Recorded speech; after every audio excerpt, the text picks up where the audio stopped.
لا اخويا شكله حلو. ايوه يا حماده، ايه استخبط على اخوك ليه؟ انا عايزه اطبطب عليه. لا يا حبيبي ما تطبطبش عليه، ده لسه صغير. الله. ماما تعالي العبي معايا ولا لا يا حماده، انا قاعده بلعب مع اخوك علشان هو لسه صغير. ممكن تستنى بقى شويه؟ لا مش هتعرف تلعب معايا، انا هلعب معاه وهجيلك. حاضر.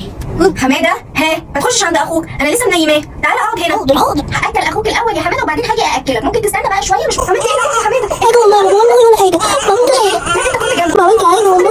ما تجيش هنا تاني. حاضر. ماما كنت عايزه اقول لك على حاجه والله. انا تعبانه خالص النهارده. ممكن تسيبني بقى لوحدي شويه؟ هتبقى انت واخوك عليا بقى، حرام كده والله. اطفش لكم البيت كله. ابني بياخد جنبه ويقعد لوحده. ابني بقى كتير بيعمل تويلت في المدرسه علشان اجي بقيت بحس ان ابني عصبي وعنيف شويتين من ساعه ما جبت النونو الجديد. طيب تعالي اقول لك كلمتين على السريع. ده معناه ايه؟ اولا نشأة الغيره ما بين الاطفال احنا السبب فيها كلنا بلا استثناء. لما بنحب حد قوي بنغير عليه، فاكيد طبعا الطفل الاولاني ده بيبقى اخد الحب كله، فلما بيلاقي الحب ده بيتسحب منه وممكن يروح لحد تاني، طبيعه اي شخص في الدنيا صغير او كبير هيغير وهيبقى عايز الحب ده كله ليه لوحده. طيب انا ازاي اخلي موضوع الغيره ده يهدى وما يبقاش قوي، بل